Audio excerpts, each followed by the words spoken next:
Good morning, student. Today we'll continue our chapter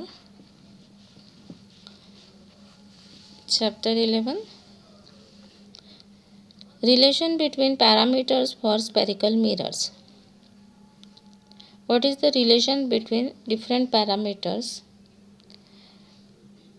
for spherical mirrors? Let us see.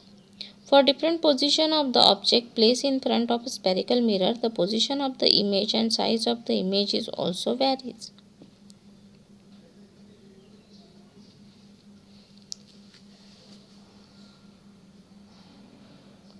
Can we find a relation between the various parameters involved in image formation so that we can calculate the image properties? अभी हमने बहुत सारी image properties को भी study किया है कि आपको जो इमेज मिल रही है ऑन द सेम साइड है कि अदर साइड है, वर्चुअल है कि इरेक्ट है, ऑब्जेक्ट की जितनी ही है कि ऑब्जेक्ट से एनलार्ज मिल रही है या डिमिनिश मिल रही है। ये सारी जो प्रॉपर्टीज़ है ये हमें मिलती है और ये किसके ऊपर डिपेंड करती है? Various parameters. कौन से पैरामीटर्स होते हैं? तो let us classify the various parameters for spherical mirror into two variables and constant of the mirror. तो ये जो पैरामीटर्स होते हैं ये दो टाइप के होते हैं। पहला होता है वेरिएबल और दूसरा होता है constant. Variable these are those quantity which can change in value for each instance of image formation. ये वेरिएबल्स ऐसे होते हैं कि इनकी वैल्यू चेंज होती जाती है इमेज फॉर्मेशन के अनुसार। मतलब इमेज फॉर्मेशन उस हिसाब से होता है कि इनकी ये क्या होती है, वैल्यू चेंज हो जाती है। और कांस्टेंट ऐसे है दिस, जैसे कि मतलब मैं बोल सकती हूँ कि फोकल लेंथ है या आपका इमेज फोकल लेंथ को आप चेंज करते हो, ऑब्जेक्ट का प्लेस चेंज कर देते हो तो क्या हो जाता है कि उसकी इमेज फॉर्मेशन जो है हमें अलग अलग इस पर मिलती है।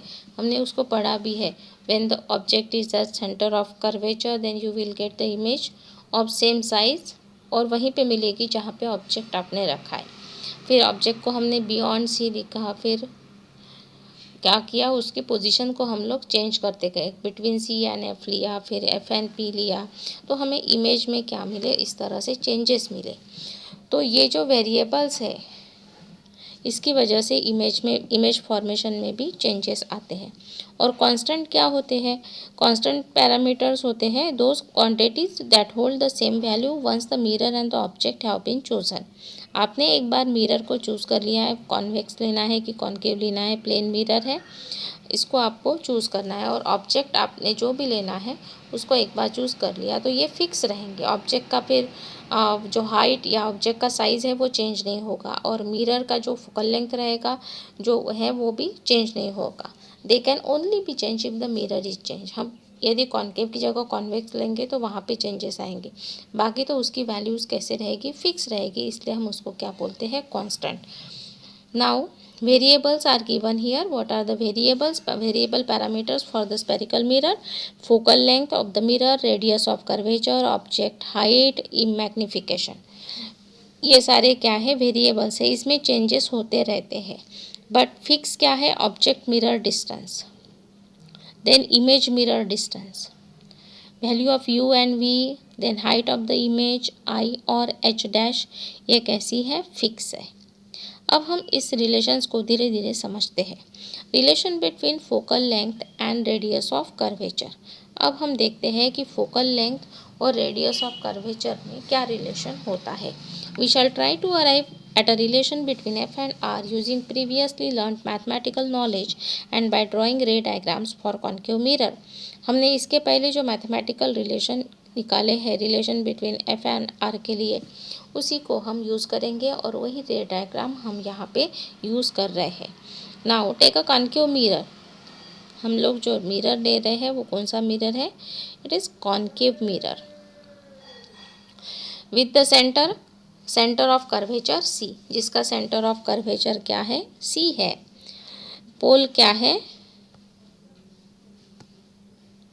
उसका पोल पी है। Here you see pole, then center of curvature, focus and axis CP. this CP axis is क्या है, आपका principal axis है। from the diagram ray AB Now have you seen this ray, incident ray AB, which is incident on the surface at point B marked by dot?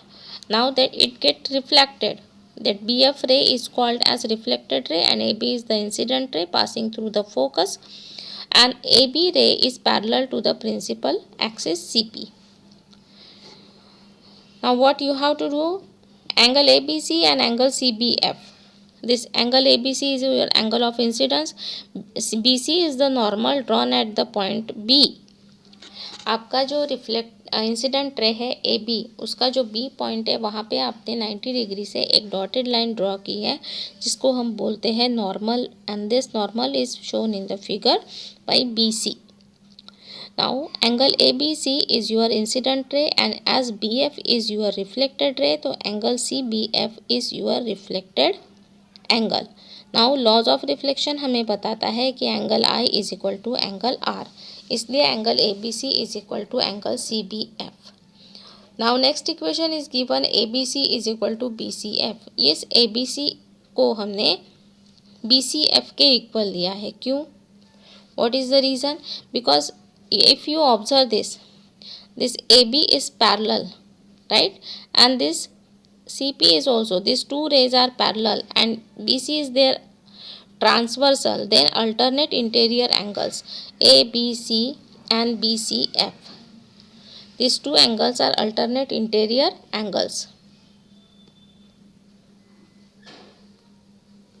These two angles कैसे है? ये दोनों angles alternate interior angles.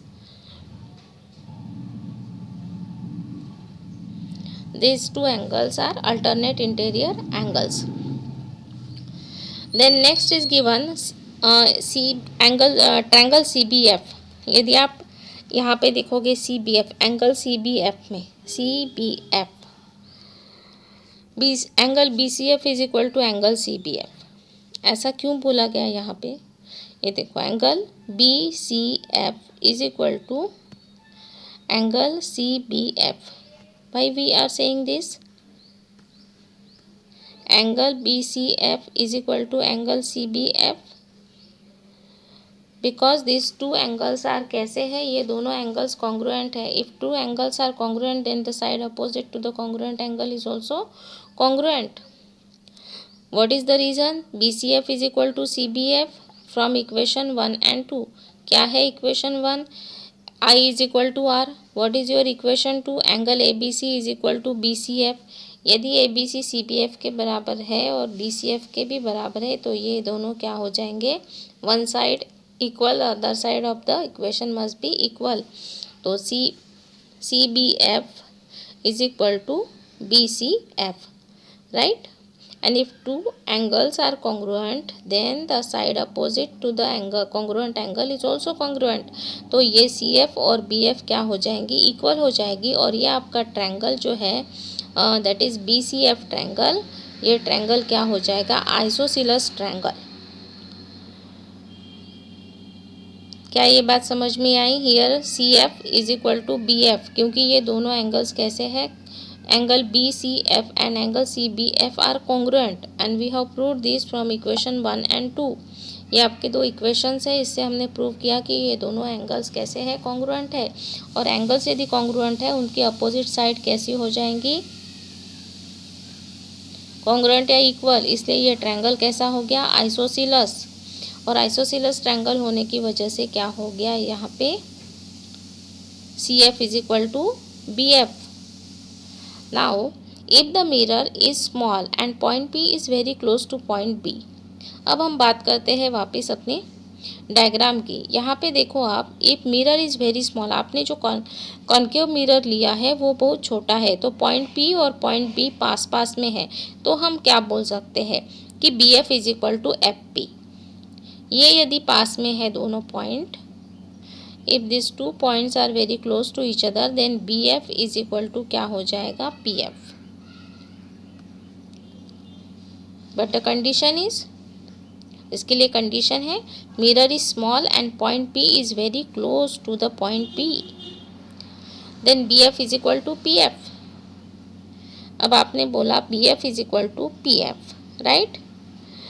But from equation 3 and 4, 3 और 4 क्या बताता है? Equation 3 क्या है आपका? CF is equal to BF, 3 equation. And what is your equation 4?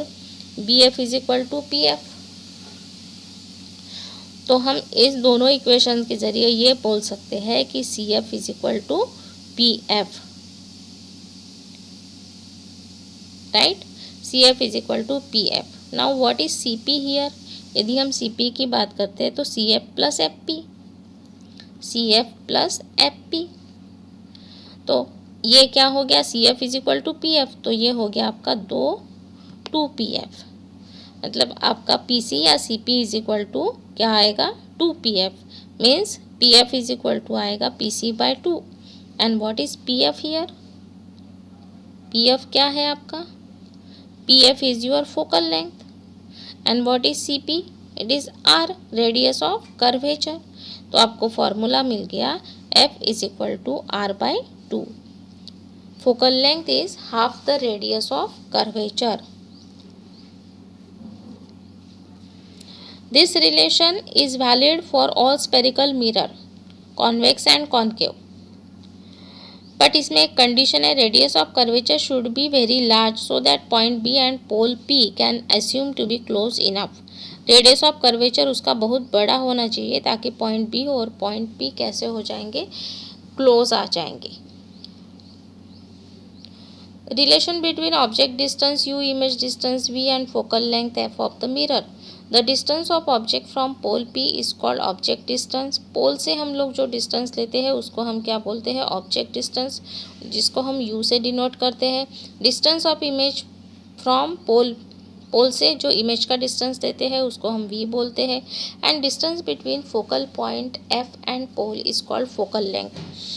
तो ये तीनों क्वालिटीज़ या तीनों पैरामीटर एक दूसरे से एक फॉर्मूला से रिलेटेड है, जैसे 1/V plus 1/U is equal to 1/F। And this relation holds true for all spherical mirror. और ये रिलेशन जो है सभी स्पेरिकल मिरर के लिए सही है।